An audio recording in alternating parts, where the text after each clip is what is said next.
Hey guys, it's 23. This is the TF556 Beschützer, by Tuniki. This is the fictional 556 gun thingy. I don't think this is real, but yeah, pretty cool. This is a pretty super asset. There's not a lot of going on. It is kind of cool looking.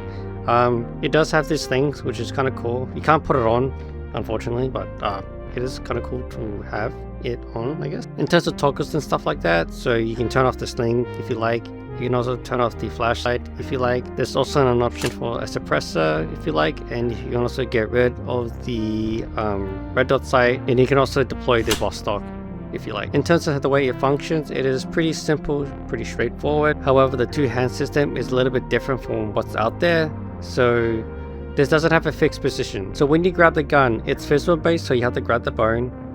It doesn't snap to your hand. It kind of stays where you grabbed it, like so. So you can kind of like grab it away from the gun like this, which is kind of weird. Normally assets have it so that it just snaps to one position like this, but in this case you can literally just grab it anywhere you like, which is interesting. It's not my cup of tea, but it's interesting, I guess. Operating the charging handle is also fishbone based, so you just grab the bone like so. Ejecting the mag is a rock and roll.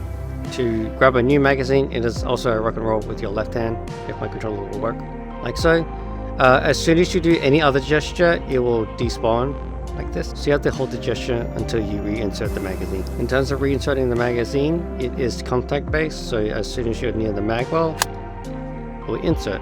It is a bit finicky, so you kind of have to be kind of precise with it, but yeah. On empty or bolt lock, when you insert a new magazine, it will automatically drop the bolt. You don't have to pull back on the charging handle. It doesn't seem like it has a bolt release button, but it might be this weird little notch underneath the trigger guard thingy, underneath your finger. Maybe that's it, but I'm not sure. You got 3 firing modes. You got safe, semi, and full auto. Shooting the gun is just a fist. You just have to tap the trigger for an index controller, so it's just touch based. But yeah, that's pretty much it. So super gun, not much going on. It is still interesting though. In terms of what I think, it's not bad. In terms of the way it handles, it's not really my cup of tea. I don't really like how it doesn't really snap to where your hand is.